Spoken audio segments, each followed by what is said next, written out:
great hall of Valdemar had never looked so beautiful.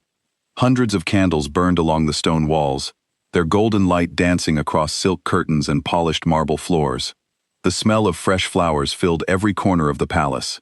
Outside the tall windows, the whole kingdom was awake and celebrating. Music played in the streets. Children ran between the legs of laughing adults. Flags in royal blue and silver hung from every rooftop. By morning, King Kalen Ashvale would be crowned Alpha King, the most powerful ruler the 5 kingdoms had seen in over 3 centuries. It was the night before the coronation, and every great lord, every noble family, and every foreign dignitary had gathered inside the palace walls to celebrate. Kalen stood at the center of it all and felt completely alone. He was a tall man, with dark hair and sharp gray eyes that people found difficult to hold for very long. He carried himself the way mountains carry themselves, quietly, heavily, with the sense that nothing could move him. He had fought wars before he was 20. He had united 5 rival clans before he was 30. He had done things that most men could not imagine, and he had done them alone, and he had told himself for years that this was exactly how he preferred it. Then he had met Alara. He found her now across the hall, standing near a window with the wife of a border lord. She was laughing at something the woman had said, a real laugh, easy and warm, with her head tilted slightly to one side. She wore a silver dress that caught the candlelight when she moved. Her hair, long and pale, was pinned up with small white flowers. Kalen watched her and felt something tighten in his chest. Tomorrow she would stand beside him when the crown was placed on his head. Tomorrow, the whole world would know that she was his. He had been looking forward to tomorrow, more than he had looked forward to anything in a very long time. He told himself it was because of the crown. He told himself it was because of the alliance, the politics, the ceremony. He did not examine the feeling more closely than that. He was not the kind of man who examined feelings closely. He did not notice, as he watched her laugh, that her eyes kept drifting toward the doors. He woke to silence. Not the comfortable silence of early morning, but a wrong kind of silence. The kind that settles into a room after something has been removed from it. Kalen sat up and looked toward the connecting door of Alara's chamber. It was open. That was strange. She always kept it closed. He found her room empty. The bed had not been slept in. Her coronation gown hung on its stand, untouched. Her small jewelry box sat open on the dressing table, most of its contents still inside. Only a few things were missing. Practical things. A warm cloak. A pair of boots, a small amount of coin from the drawer.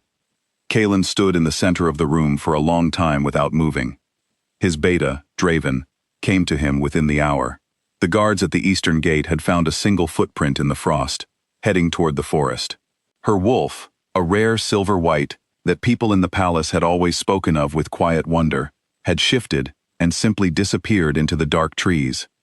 The bond between them, never fully completed, had gone distant. Not broken, just far away, like a candle burning in a room several doors down. She was alive. She was running. The council arrived before breakfast. They spoke quickly and practically. The coronation could be delayed by 1 day, perhaps 2. After that, the foreign delegations would leave, and the clans would begin to question his leadership.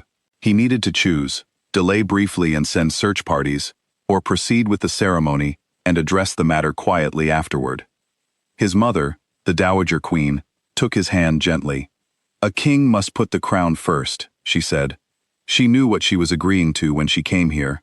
Whatever has frightened her, we can sort it out after. Kalen looked at his mother. Then he looked at the council. Then he looked out the window at the kingdom still decorated with flags in his honor. "Cancel everything," he said. The silence that followed was the loudest thing he had ever heard. He left the palace before the sun was fully up, with only Draven and 2 trusted men riding beside him. He told no one else. He left no instructions about the crown.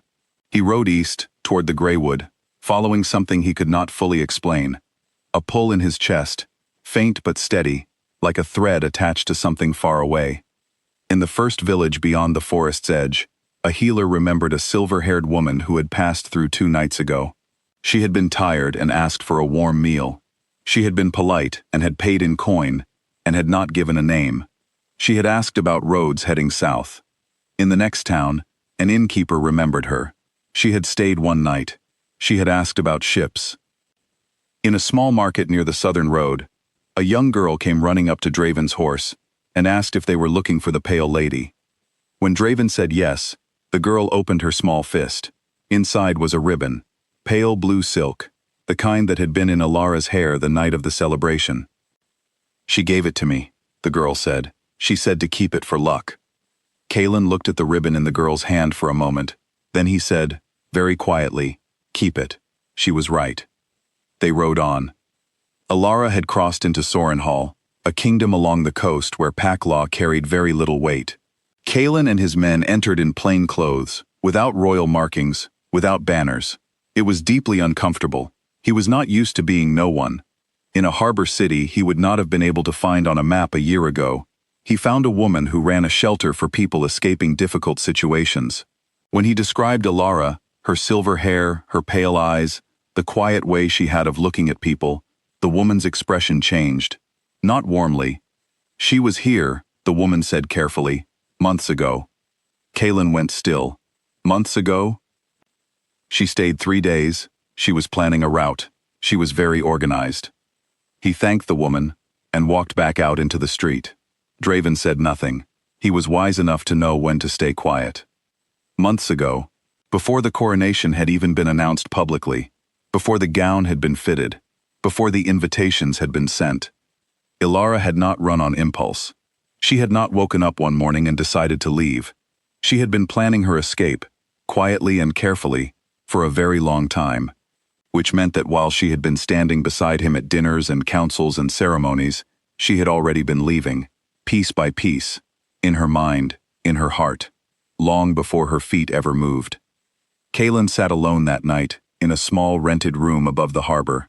Below him, ships creaked against their ropes. The sea moved in long, slow waves. He sat on the edge of a narrow bed and held his hands together and tried to understand what kind of person planned so carefully to leave without a word, and what that said about the place they were leaving. He did not sleep. A convent stood at the edge of the Greywood, inside neutral territory that no kingdom claimed and no law touched. The sisters there asked no questions and turned away no one. When Kalen arrived, the head of the convent told him politely that they could not share information about their guests. An elderly sister who had been sweeping the garden path looked up at him as he turned to leave. She looked at him for a long moment, not at his clothes or his posture or the sword at his side, but at his face. Whatever she saw there made her set down her broom. She went inside and came back with a folded piece of paper. "She left this behind," the sister said. "I don't think she forgot it. I think she left it on purpose, in case someone came looking who deserved to find it." She handed it to him and walked away without another word. Kalen sat in the convent garden and opened the paper. The winter trees above him were bare. A few birds moved between the branches without making much sound. It was a list, written in Alara's careful, even handwriting. The list was called, simply, "Reasons I Cannot Stay." He had expected something dramatic, an accusation, an anger. What he found instead was something much quieter and, because of that, much harder to read. The list did not describe cruelty. It described small moments. The way he ended her sentences when she spoke in council meetings. The way he announced decisions that affected them both, without asking her first. The way his advisors spoke over her, and he never noticed, or if he noticed, he said nothing. The way she had arrived at his palace as a full person with opinions and preferences and fears, and how, over 2 years, she had slowly learned to keep those things hidden because expressing them made the people around her uncomfortable. She had made herself smaller, and he had looked at the smaller version of her and thought, "She is graceful. She is calm. She is perfect." He had loved the quietness she had worked so hard to perform. He had never once asked what it cost her. The last line of the list was this: "If I stay, I will disappear entirely, and you will never notice, because the disappearing is so quiet." He read the list 3 times. Then he folded it carefully and held it against his chest and sat in the convent garden for a very long time, watching the winter birds move between the empty branches, until the light changed and the cold settled in, and Draven came quietly to the garden gate and said nothing, and simply waited. Eventually, Kalen stood up. She took a ship, he said. Find out where. The island kingdom of Thalvard lay far to the south, across 9 days of open sea. It was governed not by any alpha or royal bloodline, but by a council of representatives, wolves and humans together, who had decided, generations ago, that hierarchy caused more suffering than it solved. People went to Thalverdi to start over, to be no one in particular, to simply live. It was the one place in the known world, Kalen realized as the ship carried him south, where Alara could be exactly who she was. He spent 9 days on the water, with very little to do, and nowhere to hide from his own thoughts. He thought about the list. He thought about every conversation he could remember from the past 2 years, and tried to look at them honestly, not from his side, but from hers. It was uncomfortable work. He was not good at it. He kept wanting to defend himself, to explain, to point out that he had never intended any harm. But intention, he slowly understood, was not the same as impact. A person could cause real damage without meaning to, simply by never paying close enough attention. He arrived in Thalvard on a gray morning, with no title, and no authority, and no plan beyond finding her. He found her the same afternoon. She was working in a small apothecary near the harbor, arranging glass bottles on a wooden shelf. Her silver hair was cut short now, just to her chin. She wore simple clothes. Through the shop window, before she saw him, he watched her work, and thought that she looked more like herself than she had ever looked in his palace. Then she turned and saw him standing in the doorway. She did not run. She set down the bottle she was holding, slowly and carefully, and looked at him. Her expression was not angry. It was not relieved. It was something more complicated than either of those things, and he was finally paying enough attention to see it. "How long did it take you?" she asked. "Too long," he said. "I read your list." Something moved across her face then, something that might have been surprise, or might have been hope, or both at once. He did not step into the room. He stood in the doorway and said, "I am not here to ask you to come back. I am here to ask you to talk to me, honestly, not the way you talked to me before, where you were careful about what you said and how you said it. Just the truth, whatever it is." She looked at him for a long moment. Then she pulled a stool from behind the counter and set it near the door. "Sit down," she said. They talked for 4 hours. She told him everything, not just what was on the list, but the feelings behind it, the specific afternoons, the exact words that had been said or not said, the slow, steady way she had learned to make herself fit into a space that had not been built for her. She told him that she did not hate him. She told him that she had loved him genuinely, and that the love had made everything harder, because she had kept hoping things would change on their own. Kalen listened. He did not interrupt. He did not explain. He did not fix anything. He simply listened, and for the first time in perhaps his entire life, that was the most useful thing he could do. When she finished, he said, "I confused owning something with caring for it. I thought they were the same. I know now they are not."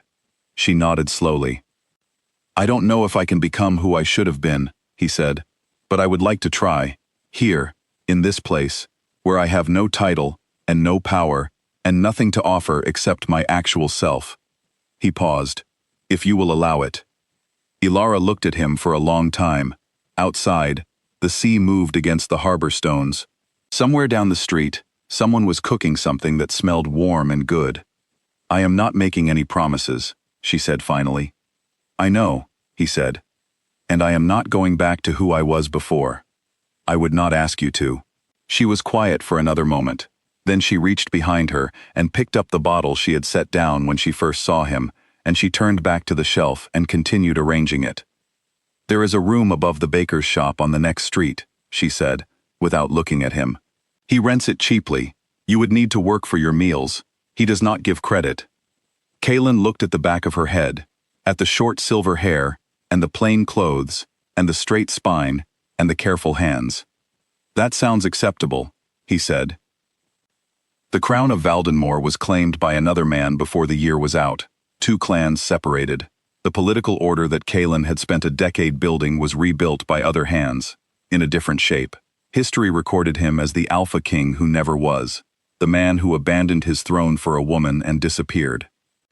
He never corrected the record, The woman in that version of the story was not quite right. Ilara had not asked him to follow her, had not asked him to leave his crown, had not asked him for anything except honesty, which he had failed to give her for 2 years, and was only now learning how. But the rest of the story, the part that said he had lost something great and walked away from power and chosen a different kind of life, that part was true, and he did not find it shameful. In a small house near the harbor in Thalverde, on an evening about a year after he arrived, Ilara showed him a frame she had hung on the wall of the study. Inside the glass was her list. "You kept it," he said. "I kept it," she said. "Not because it still hurts, because it reminds me that I was brave enough to leave." She paused. "And that you were brave enough to follow." He looked at the list on the wall for a long time. Then he looked at her.